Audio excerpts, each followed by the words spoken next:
And are we online? We're online. Recording? Shalom, everybody. We made it this week on time and online. So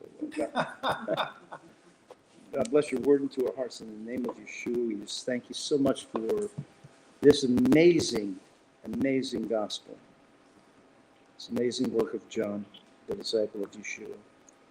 Enrich us in Yeshua's name. Okay, so we're in John chapter 7 and verse 1.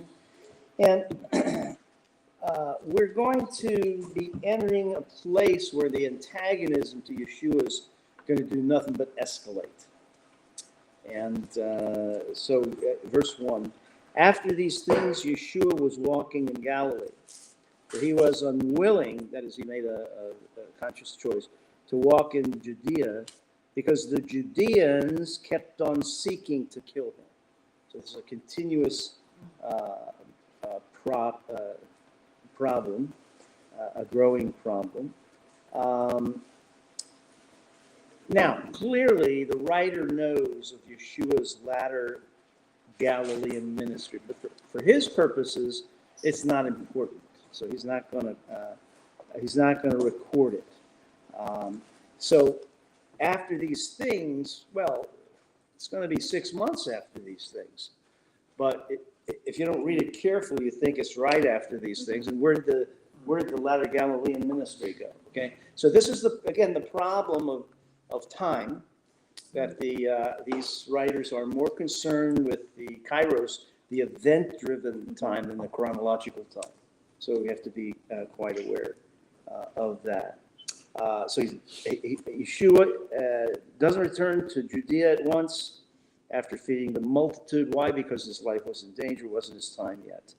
All right. So his opponents have been trying to kill him over and over and over, but it's not his time. Now, the feast of the Judeans, the Feast of Booths, was near. And all of us know that that's an autumn feast. It's one of the pilgrim feasts.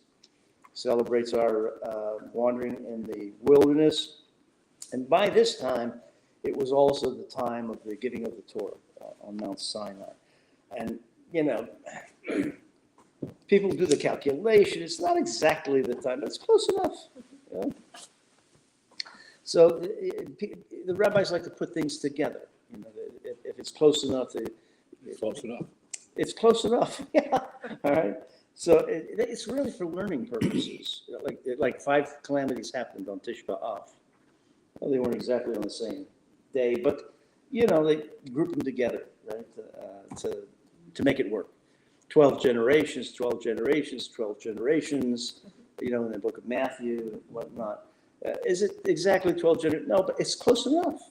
So 12 is David's number, right? David is. The spelling of David equals 12. Or is it 14? 14 generations, that's right. Okay, so it's close enough. It begins after... It's 5, 14,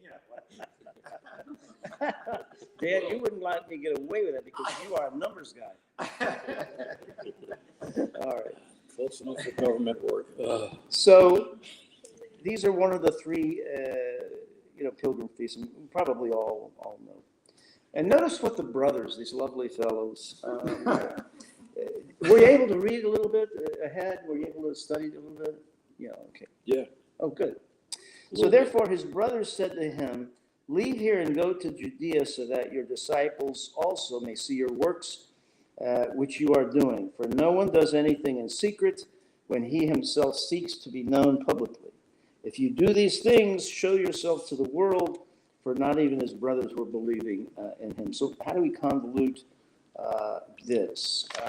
On the one hand, you might say that the brothers see this as an opportunity for Yeshua to gain some fame. What are you staying in the rural parts? You want to gain some momentum. But I think this is sarcastic. Mm-hmm. Don't you? Yeah. It's clearly sarcastic. Well, the last sentence tells you that. Yeah, they didn't believe. They didn't believe it. Go out, structure stuff, and show the world what you can do. Okay.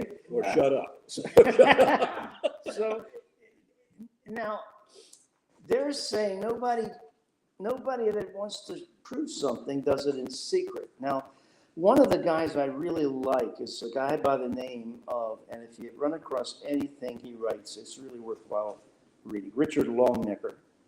Richard Longnecker has a very good grasp of the first century, especially.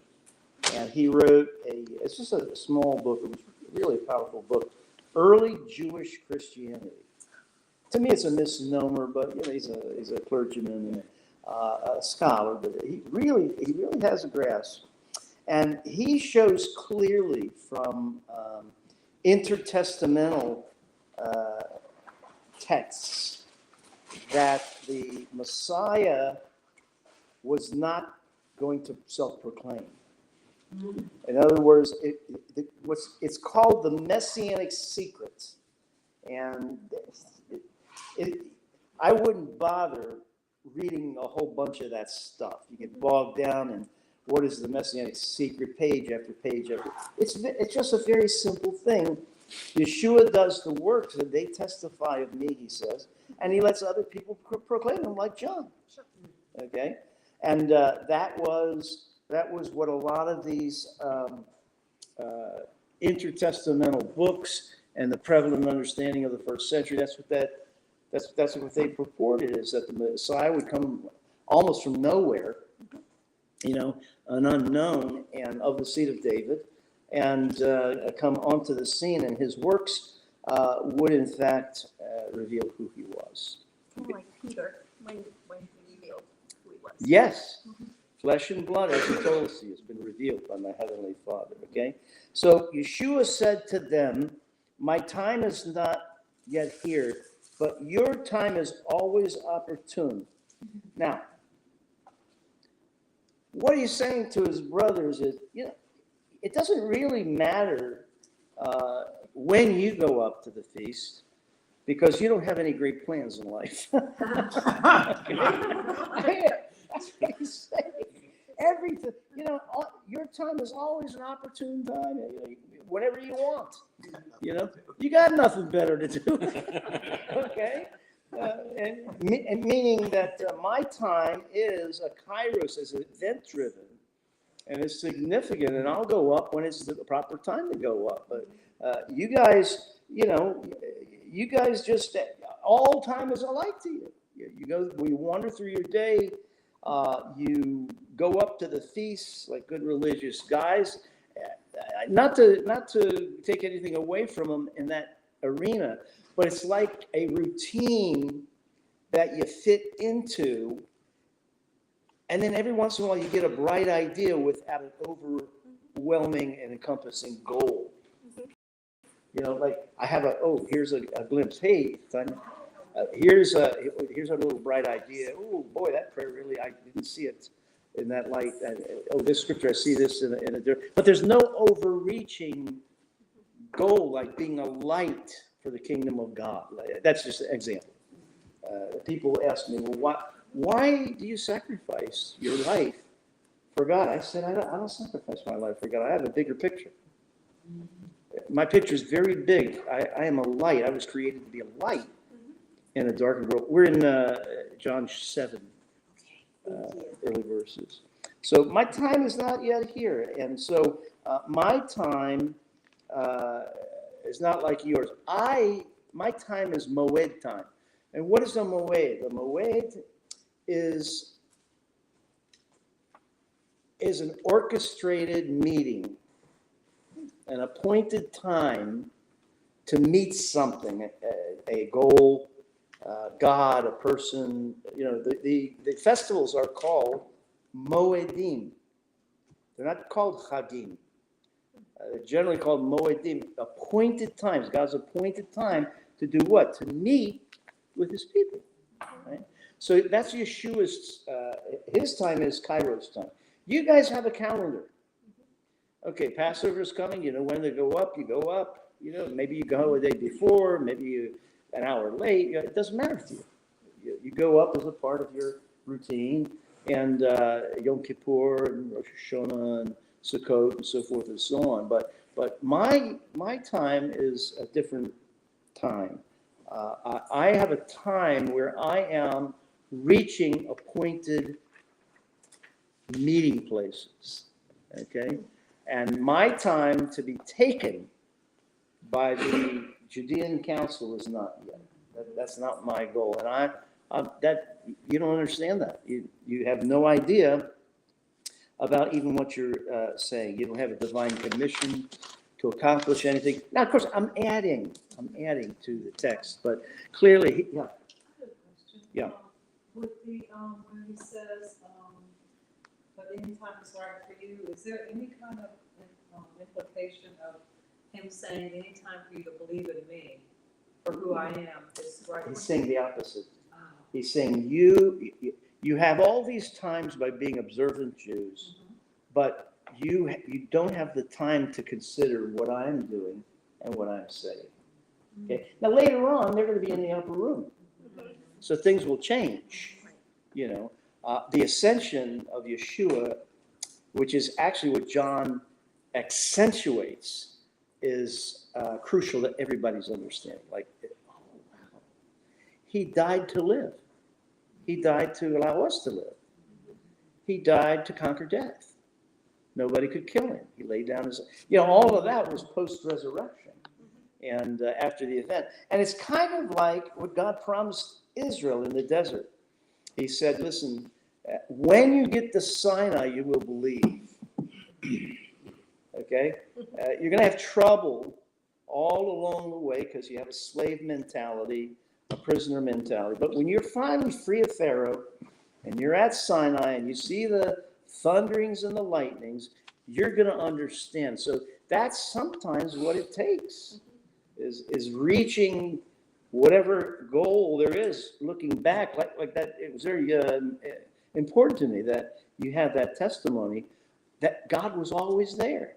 But it took a revelation to say, whoa, he was always there. I thought I was doing this all by myself all this time, So I you was get special. Huh? I was special. Yes, absolutely. See? So you get to a certain point, and it's like a revelation. So that's what his brothers need. But he's definitely he's responding to their sarcasm. Okay. So he says, "Go up yourselves. I do not have to go to the feast because my time has not, and the word here has not been fully fulfilled." Is what it means. My time has not been fully fulfilled. When my time is fully fulfilled, I'm going to be lifted up in a way that you don't expect. Okay? And then after I'm lifted up and I resurrect, I'll be lifted up in another way that you don't expect. Right? And the world will be changed. So he said these things to them. He stays in Galilee. I'm not going up to the feast. Now, clearly, he's going up to the feast, but he's saying, I'm not going with you. Yeah. Okay? I'm going on my own. I'm going on my own. So his brothers went to the feast. Then he himself went up, but not publicly, but in secret. And I mentioned Richard Longnecker's explanation, which is very good in that book, and he really proves his point. So the Judeans were seeking him at the feast, saying, where is he? So here's this secret departure. In chapter 2, remember, he goes up as the purifier of the temple. Remember that? And then chapter 5, he's one of the pilgrims that goes up. And here he's a prophet with a prophetic message going up to Jerusalem. And in chapter 12, he's going to be going up as the king. Right? So he goes up these many times, this progressive kind of a revelation of his position. Initially, if you will, the righteous Messiah, righteous Jew, purging the temple, right? And then as a pilgrim, and then as a prophet, and then finally as the king. And people see it. So, what does the scripture go on to say? Verses 12 to 13. There was much grumbling. By the way, this word, gogusmos, is the same word in the Septuagint as the word used for Israel grumbling in the wilderness.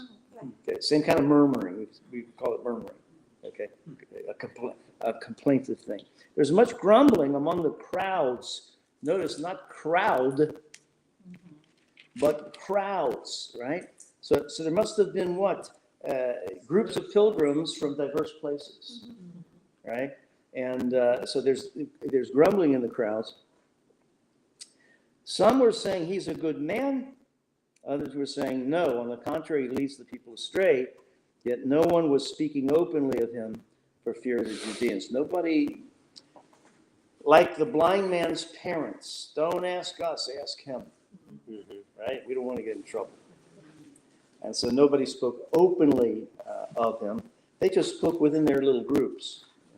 But of course, they clearly were overhead. But when it was now in the midst of the feast, Yeshua went up to the temple and he began to teach. So now he's going to spawn a popular debate.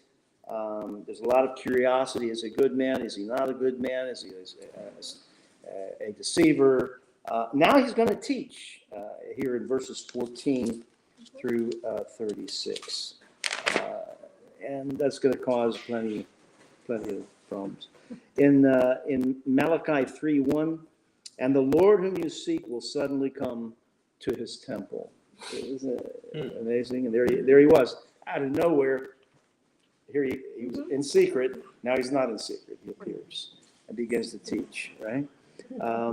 So the crowd divides. They're commanded to hearken to the prophet in Deuteronomy 18. And on the other hand, to put false prophets to death in chapter 13 and 18 of Deuteronomy. So you have this dichotomy. There's no gray area here. Okay? If he's the prophet, you got to listen to him. If he's the prophet, like unto Moses. But if he's a false prophet, then you're obligated to put him to death. There's a little problem here. How do you know? Huh? How do you know if he is or isn't? But the other problem is they are not allowed to put him to death. Yes. That's That power had been taken away from the Sanhedrin. So, what do they do? Well, you know what they're doing. They're going to get the Romans to do it for them. The Judeans were then astonished, saying, how has this man become learned, never having been educated? In Mark chapter 1, verse 22, the people were amazed at his teaching because he taught them as one who had authority and not teachers of the law. So what does that mean? The paradosium, the tradition of the elders, was among the Pharisees, and probably among the Sadducees to some degree, but very, very strong in the Pharisees, that you handed your knowledge over to the next generation, verbatim, and they memorized it, so as not to lose it, and then they handed it on to the next generation. And we know that a lot of things were lost, a lot of things weren't practiced, and so this whole idea of saying, well, we have a tradition that goes back to Moses, that what we're doing goes back to Ezra and back to the prophets, and before the prophets, the elders, before the elders, Moses, they just say it. They don't prove it. They just say it. Now, why does that have to be? Why do you have to have this succession of authoritative teachings in the name of Rabbi so-and-so? Right? Like Derek has his own mind. Rabbi Derek has his own way of thinking about things, and he comes up with things I never thought of. Why doesn't he, in the name of Rabbi Rosenfarb, this is what I've been taught and this is what I'm going to teach? All right. He doesn't do that, right? So why did they feel they had to concoct that? And it was because this was one way to consolidate their authority. They knew, right? The Torah was received, Kabbalah, by Moses. And then it was handed over, until you get to the men of the Great Assembly under Ezra, and then they received. You catch the word? It wasn't handed over to them. They received it. They don't prove it, and it's not correct, but it's self-definition. Okay? It's a way of gaining authority for yourself. And second of all, things do get lost. One day in the first century BCE, the people are wondering, how do we adjudicate on the law of killing the lamb for Passover. You know, there's so many opinions that, how do we do it? So Hillel, this is the story, okay? Hillel said, go out and see how Israel does it. Just take a poll and see what the majority do, and that's what we're going to do. And then that gets to be the fixed way, okay? But we know from these slips in the story, it just didn't happen that way, the men of the Great Assembly, they were fumbling around too, trying to get it together because so much was lost. All right. But here it is. A Pharisee and a priest as well would learn from their teacher. The older priests taught the younger priests. This is how you do this. This is how you do it. But the Pharisees got their regulations from their teachers, okay? Like Paul would study, well, Rabbi Gamaliel said this, and so I say this. Now, Paul became a believer and went out on his own. All right. Now, if you've been taught in the yeshiva, then you've been educated. If you've been taught in the way of this tradition, you are said to have been educated. But if you're not taught in that tradition, if you're not part of the academia, right, of the academy, then you're not supposed to know anything. Okay? So they're like astonished because Yeshua is teaching on the festival of, Sukkot, and he's teaching, and whatever he is teaching, which we'll get a glimpse of it later, sounds amazingly authoritative. Like this absolutely rings true, but he's never been taught. So do they still continue that? Like Yes. That's how they learn from the rabbis, pass on to the next. And for example, there was a rabbi that was visiting in town, and I invited him to dinner. I wanted to talk with him. He said, I can't come to your house because you eat with the blood. What? Well, we're in the Torah, you're not allowed to eat the blood of the animal. So you like your meat raw? No. Okay. If you don't prepare the animal and the meat in the prescribed traditional way that's been passed down from generation to generation, then you eat with the blood. Okay, you can't get around that. So if you don't buy meat at a kosher market, it ain't kosher. Or if you don't kosher it yourself, you can kosher meat yourself. Well, from what I was taught, it also depends on how it was slaughtered and if it twitched and. Well, but a trained woman knows how to examine all of that. You've heard of glatt kosher? Well, glatt kosher doesn't mean what everybody thinks it means. Glatt kosher to most people means really kosher. But glatt kosher really means did the animal have particular lacerations in the lungs, okay, which is indicative of disease. So it has to do with specifically the lungs and so forth and so on. But it's pregnant now. It's like a lingo that's slung around. So it's glot this and glot that and glot. It's Kleenex instead of facial tissues. Yeah. Okay. But a trained person knows how to look at the lungs, knows how to look at the esophagus, knows how to examine whatever they're cooking. They know how to do it. And my mother was trained by the rabbi's wife to do that. And so, she koshered her own meat because it got to be too expensive to, buy from the kosher butcher. So, but unless it's done in the proper way, it's no good. Okay? So they're saying, how has this man become learned having never been educated? Where's he getting this information? So you've got to scratch your head if somebody starts teaching, and they're teaching the deep things of God, and it's valid and it's true, and some of it you've even learned through big rabbis.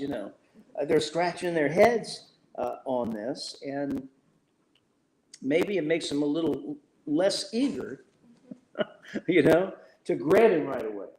So which happens down the road here. Okay, so here's this So Yeshua answered them, my teaching is not mine, but his who sent me. He's insisting, I have a tradition. It goes back before Moses. I wasn't going to say it that way. It's way beyond Moses. It comes from the Father, right? If God sent him, then his message would be of God and directly from God's authority and teaching. And that's why you're so amazed, okay? Because my authority and my ability comes exactly and straight from the Father. If anyone is willing to do his will, he will know of the teaching, whether it is of God or whether I speak for myself. He who speaks from himself seeks his own glory, but he who is seeking the glory of the one who sent him, he is true, and there is no unrighteousness in him. So if any man chooses to do God's will, right, this is not just simply wanting to do God's will for the future. But there's a will that is settled, that is not predetermined by your filter. Okay? One of the prayers that Carol and I pray all the time is, God, if this is true, show us. Okay?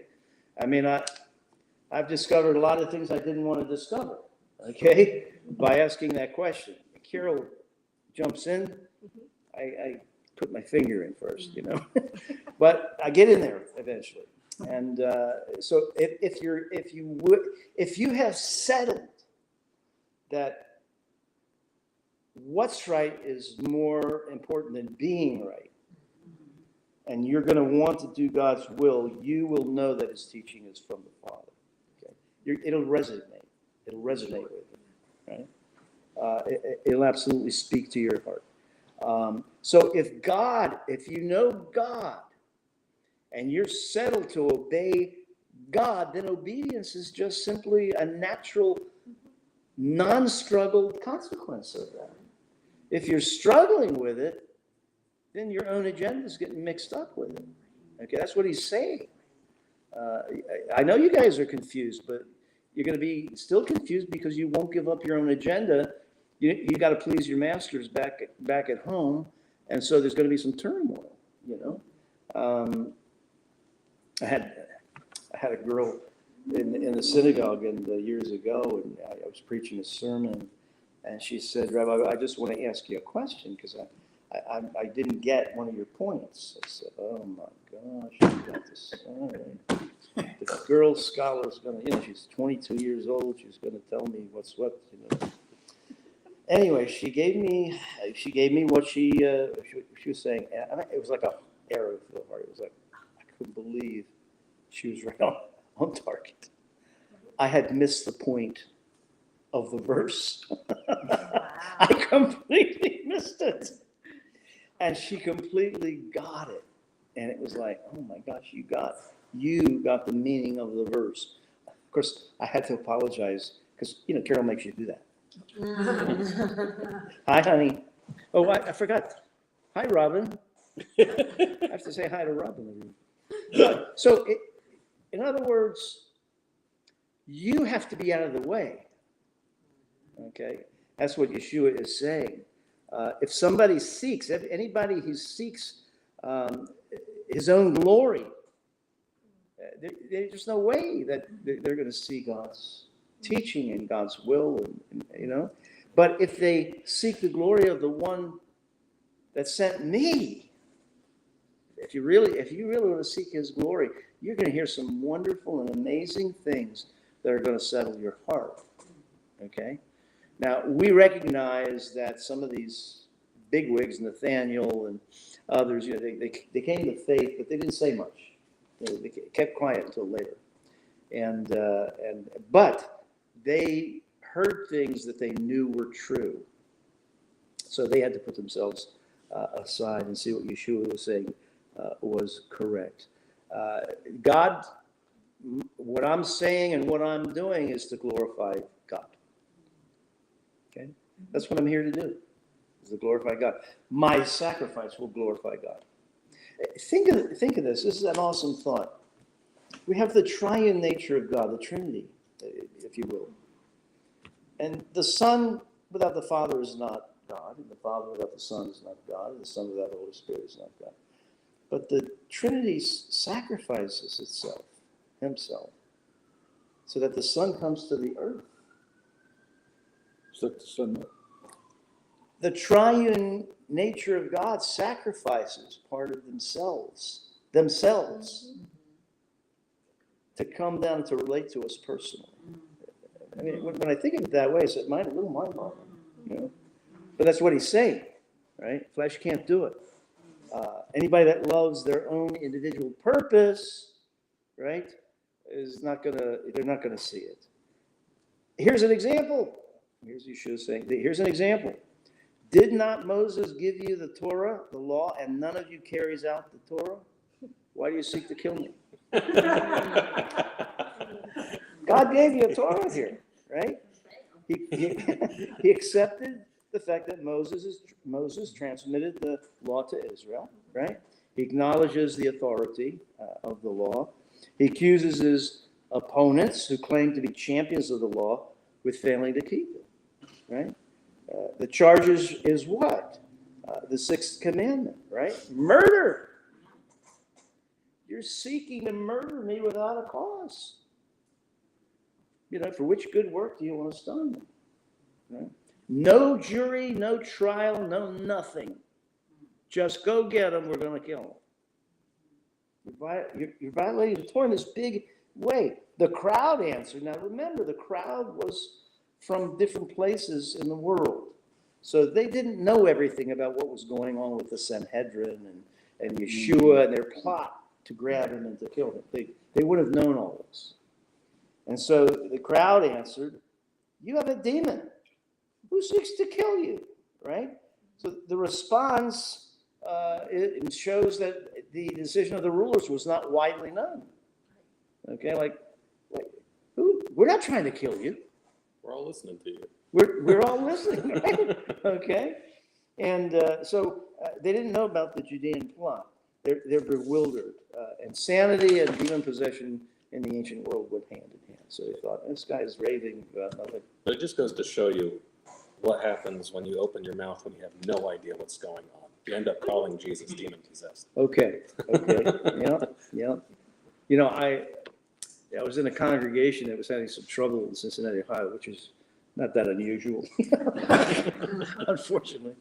And I had a certain opinion, and I said, look, I'm a believer like all of you, but I really believe this is correct. And one of the ladies, and she had known me for a long period of time, she said, Joe, I'm really glad to hear that you say you're a believer, because I wasn't really sure if you are, because I disagreed. Wasn't really sure, you know. I was waiting for the next comment. In fact, we thought maybe you're demon possessed. You know? When I first got there, one of the people said, I think you're an angel. I said, you think I'm an angel? I can tell you I'm not an angel. Well, you act like an angel. I said, I don't know what an angel acts like, but I went from angel to demon. You're either one or the other. But you're right. People don't know what's going on. Stuff comes out of their mouth, and it's ludicrous. The mob is fickle, right? The mob is fickle. Back and forth. I learned that. See it all over. Oh my gosh, I learned that so long ago when it was the was this 1960 Eisenhower? Yeah, 58. 58, yeah. So, it's just a little guy, but all the stuff going back and forth, and I'm asking my parents, well, who's right? Because my mom was a Democrat and my father was a Republican. Wow. And my mom said, we're canceling our vote. He said, I don't care. So how do you know who's right? This guy sounds right and this guy sounds right. And then the mob would migrate over here and the mob would migrate over here. Then the Nixon and the Kennedy debates. Nixon won the debate, but Kennedy looked better. Because Nixon wouldn't wear makeup. I'm just saying, it's just, and I thought to myself, you know what? The mob can be controlled. by the right people. And I just don't want to be one of those things. And here we have it. We have it. Yeshua answered verses 21 and 22. Dylan did it every day. I did one deed and you all marvel. For this reason, Moses has given you circumcision. Not because it is from Moses, but it's from the fathers. And on the Sabbath, okay, now mind you, Moses didn't tell you you could circumcise on the Sabbath. He just said the 8th day. But you're not supposed to work on the Sabbath.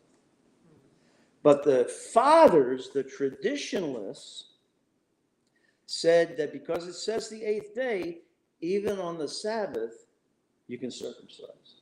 So, and they attribute it to Moses because the fathers, in their minds, had the same authority as Moses.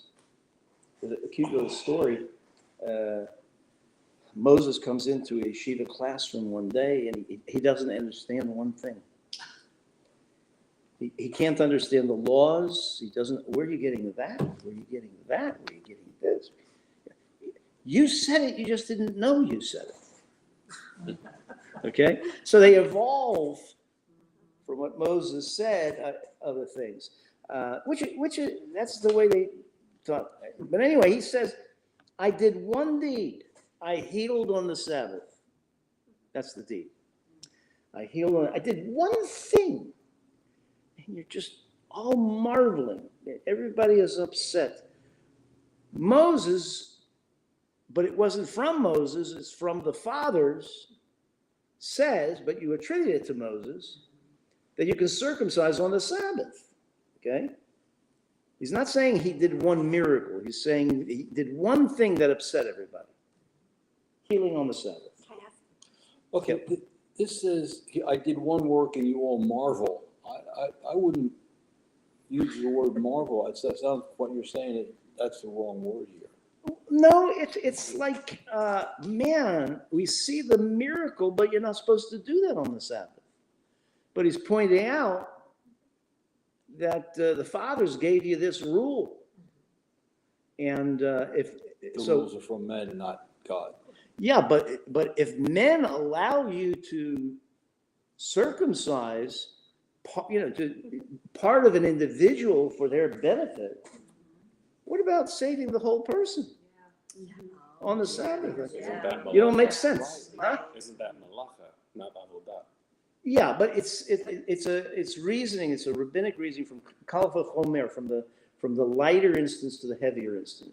If it's true in the lighter case of circumcision, then if you save somebody's life or you heal somebody from many years of disease, isn't that a greater thing? All right, so But you're also yeah. not supposed to do your regular work on the Sabbath. Yeah, He was only a part-time miracle worker, so it was okay. you should have been there. That's all I can say. You should have been there. So he heals this guy at the pool of Siloam in John chapter 5, and now he's got this criticism raging. Circumcision is given by the fathers, right? Yeshua says the Jewish people circumcise their males on the 8th day, even if it falls on the Sabbath. How much more the healing of a whole person? If a man, verse 23 and 24, receives circumcision on the Sabbath so that the law of Moses will not be broken, your law of Moses, okay, I'm not going to argue that, but your law of Moses, it really stems from the fathers, not Moses. Are you angry with me because I made an entire man well on the Sabbath? Do not judge according to appearance, but judge with a righteous judgment. You're all upset that I say that my teaching comes from above. But isn't it working out that way? Aren't you able to see that I'm showing you the flaws in your thinking, that you're thinking on a human level when God wants, and this has been in all of John, right? Think on a higher level, right? And circumcision is the issue. Stop judging incorrectly, okay? You're complaining, really, that somebody was healed? I had a guy, he came up to me after the service, he said, You probably had a great sermon, but I couldn't listen to it anymore because you said one thing, you used one word, and I just couldn't wrap my head around it, and you should have explained it better, and I just couldn't listen to the rest of the sermon. And I just looked at him in awe. And I said it, I'm in awe. I'm in awe that you, as a very educated guy, couldn't get past this little thing that you could have asked me about later on and enjoyed what God had to say to you and the congregation. I don't preach just because I don't have anything else to do. Okay? I could get Now another you job. tell us. Huh? Now you tell us. Okay. I mean, I preach what I think God is saying. So you got one little word. It's myopic. And so the people are being taught in a myopic way. The first thing, when you come into a city, the first thing, what do you think, what do you build? What's the first thing you have to do? According to Jewish law. Mikvah. The mikvah. How'd you know that? Guessed. It only made sense. Okay, not the synagogue, not the yeshiva, not houses. You first need to have people who are ritually pure. Okay? So what if there's very little water? Don't go there. Can you pour it over somebody's head? Can you, if you can't just bathe in it, is the baptism valid? Okay, these are the things that get bogged down into instead of, wait a minute, why don't you make a house and build a well? Go someplace where there's water. Right. You can have a well for the community. Okay, but anyway, I'm just saying these are the kinds of, what are their kinds? So you have to dig your mikvah and then dig a well so you can fill the mikvah? That's the way it has to work. Okay? That's the way it has to work. Sounds like the Air Force. Right. All right. So generally they are conflicted because people were uncertain about Yeshua's real identity. The authorities aren't condoning him, yet he has authority. What do I do with this? How do I deal with this? The people of Jerusalem are simply a subculture of the larger crowds, right? So not everybody really knows what in fact is going on. The Jerusalemites say he's speaking openly, right? He's speaking publicly, and nobody's doing anything about it, right? So they say nothing about him. Anyhow, the point is that these new crowds are confused, right? Yeah, and then Yeshua cried out in the temple, 28-29, teaching and saying, you both know me and know where I am from, and I have not come of myself, but he who sent me is true, whom you do not know. I know him because I am from him, and he sent me. So the statement should be like this. So you think you know where I'm from? You don't know where I'm from. Okay? Because you've not been taught, you've not been open to a different kind of teaching. No, I have a question mark by that, so you're answering it. Yeah. So he cried out. He's shouting here, and he needs to say something that's important. And God sent me. That word to send is one of John's favorite words, to be sent. So in Isaiah, when he talks about where the Messiah is going to come from, these guys didn't have Isaiah to They read? know, but they're hearing confusing reports that he's from Nazareth. Okay, we're going to see that in just a little bit. And, Can anything good come from Nazareth? Huh? Can anything good come from Yeah. Nazareth? Well, think about it. You'll see that a couple of real big hitters came from Nazareth. Yeah. Really? So the Like rabbis- Elijah? Elijah, yeah. Oh, absolutely. So rabbis and the teachers, they didn't study Isaiah, like to say, okay, this is where, I'm he's saying coming from? that they knew he grew up in That's Nazareth. all they cared about. And Nazareth is a nothing town. and it's in the wrong place. Judea is the only right place to live, because in Judea you can get a right education. The Galileans are lax about the Torah. They bend this, they bend that. It's a more agrarian society and a little bit less stringent and whatnot. And can any good thing come out of Nazareth? Okay. But I know what you're saying, because Yeah. I was thinking the same thing, because you think if they've studied, and they're supposed to have studied, and they should have read the scriptures. And if they read the scriptures and studied the scriptures, when they saw him, how did they not know? Because of their filter. Because of their filter. And who is the you here that he keeps talking about? It's not the crowds. Yeah, it's the Judeans. the He's leaders. targeting them, Right. okay? Hoping that the other crowds will finally figure out what's going on. Because, Sanhedrin wants to kill him. because you know how the Judeans describe the crowds they are the unlearned. We don't want anything to do with them. Mhm. And Yeshua is basically saying, but you, and he's going to say this later on, you say you're the learned, yet you don't see me, Right. Absolutely. but they see me, In those days, the common people were called the Am Ha'aretzim, people of the land. the people of the land. And they were thought to be ignorant of the Torah, and whatever learning they did have was, it wasn't enough to really make any opinions. And so they would say this people, these Am Ha'aretzim, were cursed because they don't know the law. So they're profaning the law all the time, right? Never mind, lessen the taxes, lessen the burdens, give them a little break, and they will enjoy their relationship with God, as opposed to seeing it as harsh and difficult. So when Yeshua talks about, the law and the prophets, like they kind of didn't take the prophets, what they said. 'Cause Again, that's where it came. remember what I said? I showed you the three messiahs from intertestamental literature, same scriptures, Uh-huh. but they saw them because of their own need. Okay, so if you're a Pharisee, that's all you've known. Your father, your grandfather, it's all you've known. So some joker comes along and says, "This is made up." You're saying, you're speaking against the law. You're speaking against Moses. If I come in and I say to a Methodist, I think, Methodist, the Lord's Supper, that's way up there. Okay, more important than baptism. So if I come into your church and I say, baptism, Lord's Supper, they're of equal importance.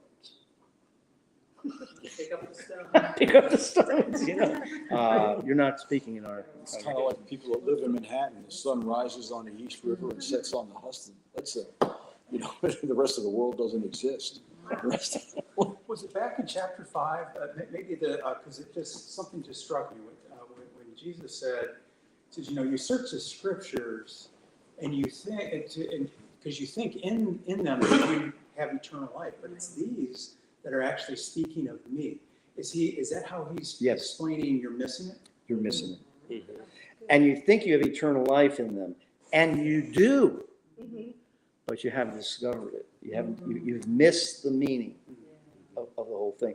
Just in the simple fact that circumcision on Saturday is okay, but healing on Saturday is not okay. How can that be? Right. You must make the man, in a sense, holy, circumstantially, but to make him whole, you're not permitting.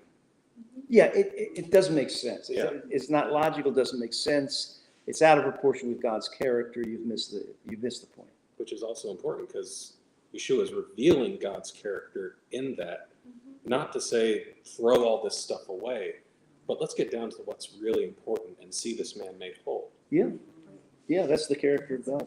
Verse 30, so they were seeking to see. Now, it wasn't all the crowds that were seeking to seize him. Right. Again, the you is pertinent to the Judeans.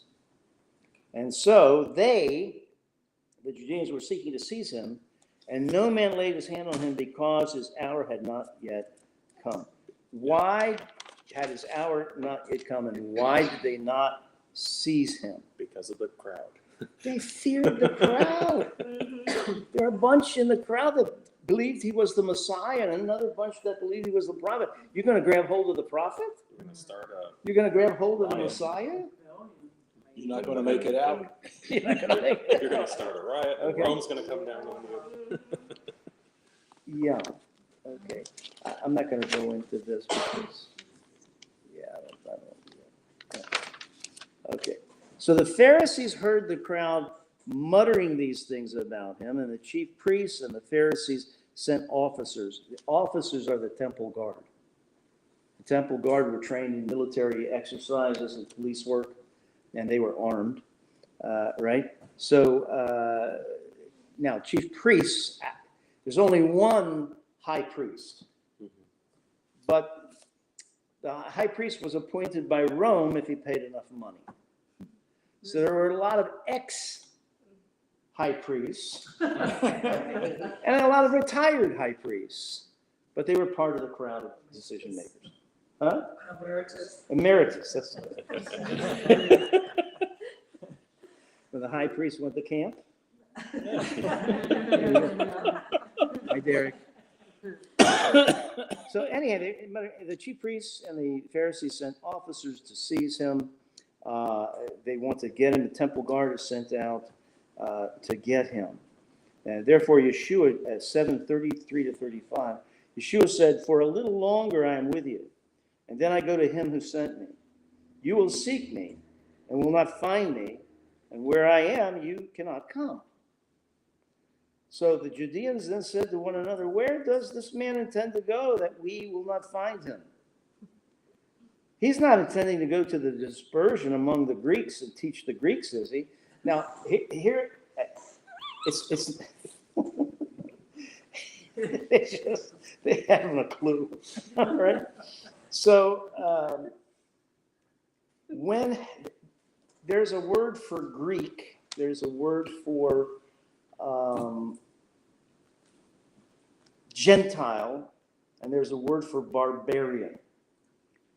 And normally when Jews use the word Hellene within a picture, in conjunction with the dispersion, think about what that means. Okay, I want you to link these two things, because this is often translated the dispersion and the Gentiles. Okay, so think about this. Hellene can mean Gentiles who are Greek, but that would be a very small group. Right? But there was a group, especially in the diaspora, but also in the land of Israel, of Jews who were Hellenized. When, in the 4th century, when Alexander came in to Judea, he wanted to Hellenize Judea. He wanted to Hellenize the whole world, make it a little Greece, right? And he was fairly successful in many, many areas. And some of these Greco-Jews, many of them adopted Greco-Roman dress, Greco-Roman philosophy, Greco-Roman ways of doing it. They went to the circus, to see the animals and the gladiators. They syncretized with some pagan feasts and so forth and so on. So when I link up dispersion, the diaspora, and the Hellenes, to me this is he's going to go out away from our control, and he's going to teach the Hellenistic Jews. Okay, that's just a suggestion, and you can kind of mold that over and think about it, and then determine whether that's correct or not. But that's a question that they have, is where they wouldn't be able to find him. In the dispersion, Yeah. teaching the Grecianized Jews, right? Yeah. So because they already think Galilee is far removed from, the rigidity of the proper way of doing Torah, and now he's going to go further than that into the dispersion, which was extensive. He's talking about Asia, Africa, Europe, a huge plot of ground. So anyhow, he's being sought after. Where is he going? What he's saying is, you're not going to be able to come after me because I'm going to the Father. They're thinking on this plane, he's going to escape so we can't get him. But in fact, it's just the opposite. He's not going to escape. when his time is fully come, fully fulfilled. What is this statement, 36, that he said, you will seek me and will not find me, and where I am, you cannot come? 36, the perplexity of the crowd is echoed later by Simon Peter. Lord, why can't I follow you now? I will lay down my life for you. He doesn't get it either. Okay? No, none of the disciples, maybe except John, really want to accept the fact that Yeshua is going to die. He's going to be the Isaiah 52, 53, sacrifice. They do finally get it. Now, the last day of the feast. Now, what does that mean? Sukkot was 7 days. And then the last day, the eighth day, is Shemini Atzeret. And on Shemini Atzeret, that's when all Israel prayed for rain. Okay? For a good rain so that the harvest would be plentiful. And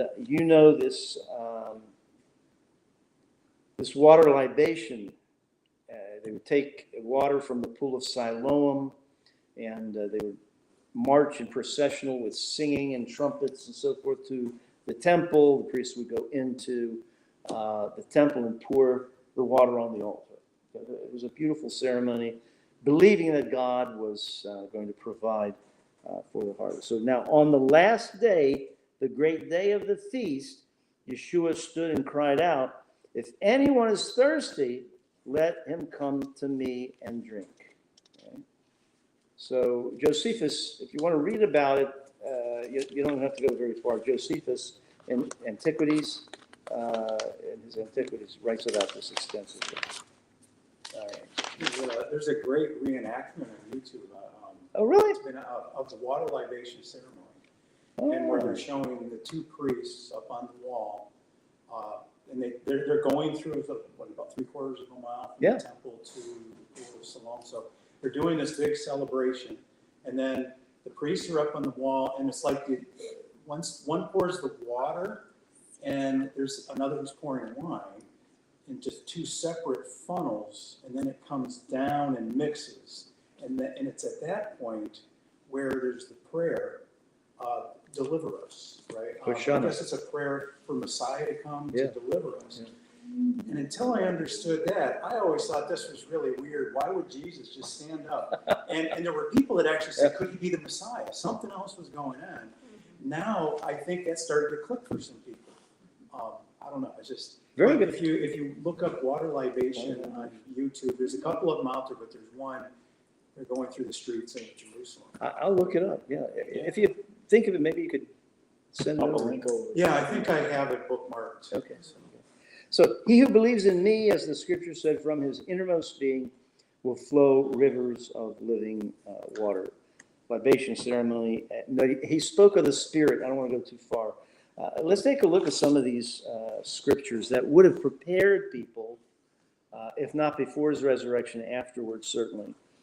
Isaiah 32:14. The fortress will be abandoned, the noisy city deserted, citadel and watchtower will become a wasteland forever. The delight of donkeys, pasture for flocks, till the Spirit is poured out on us from on high, and the desert becomes a fertile field, and the fertile field seems like a forest. So the Spirit of God being poured out is commensurate with a spiritual renewal and renewal of the land. Okay? Joel chapter 2, verse 28. Afterward, I will pour out my Spirit on all people. Your sons and daughters will prophet. Everybody knows this. Your old men will dream dreams. Your young men will see visions. Even on my servants, both men and women, I will pour out my Spirit in those days. I will show wonders in the heaven, the earth, on and on and on. Okay? So this has the Spirit being poured out upon Israel and the world has to do with restoration to the land and the flourishing of the land and spiritual renewal. Now we've got the flourishing of the land. Now we're waiting for the last thing to happen, the spiritual renewal of the Jewish people. Let me give you a couple of scriptures to write down because it's already time. Isaiah 58:11. Joel 3, verse 18, and Zechariah 14, verse 8 and following. And then let's talk about Zechariah. Zechariah 14, 8 and following. Let's talk about what that means. Zechariah is very interesting. It mimics the, I think it's Ezekiel 44, the temple and the water flowing out of the temple. So let's talk about that and what Yeshua is getting at as he continues, okay? So we'll stop here for now. And is there a final comment or question? Oh, so is this a homework assignment Yep. that you're giving us, and it's Yep. what, Zechariah 14? And what does it mean? Because we've seen it in Ezekiel.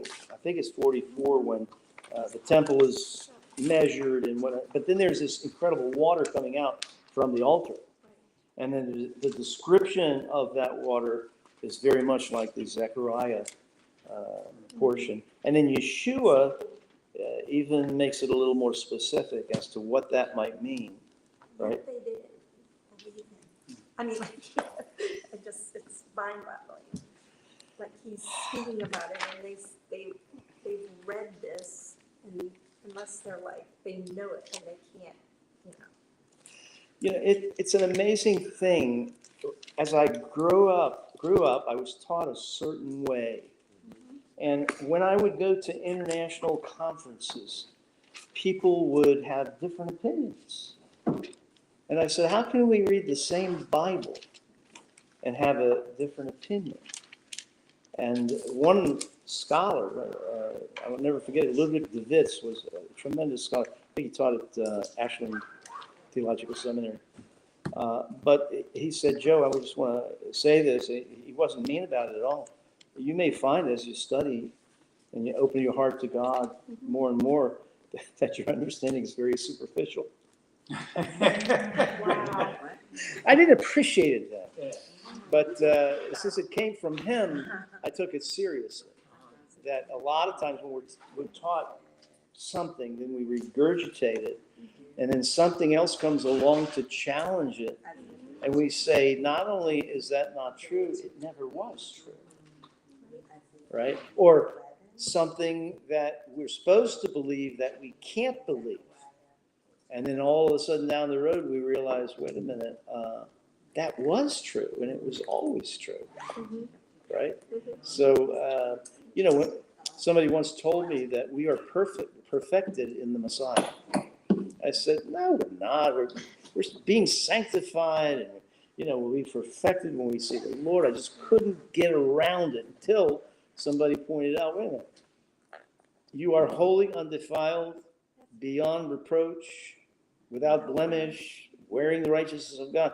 Already, the tenses are already. And I said, what they said was always true, but I was taught a different way, sinners saved by grace until the Lord comes back. I'm a sinner all the time, rather than a saint that sins because I've got old patterns. You know? But he sees me as undefiled, pure and as long as I'm repentant and coming to him. So, Sanctified imagination. Yeah. We never go there. We use our imagination instead. So, old patterns. yeah, old patterns. All right. So, God, thank you for your study tonight, for your word, for the richness of your promise that rivers of living water, in fact, come from us. They flow from us. And so that means something very important to God. And I just ask that you give everybody a real revelation of what that means. It's staggering. I just thank you for it in Yeshua's name. We'll see you Saturday morning at 10:30. Rabbi Derek will be back, I believe, in the following week. So it'd be good to have him back. I pray for him and his family to have a safe return. And we'll see you Saturday morning, 1127 Surrey Crescent there in Norfolk at Crossroads Church. And we'll have our service and some afternoon oneg eating together and afternoon festivities. Okay? Take care. Shalom.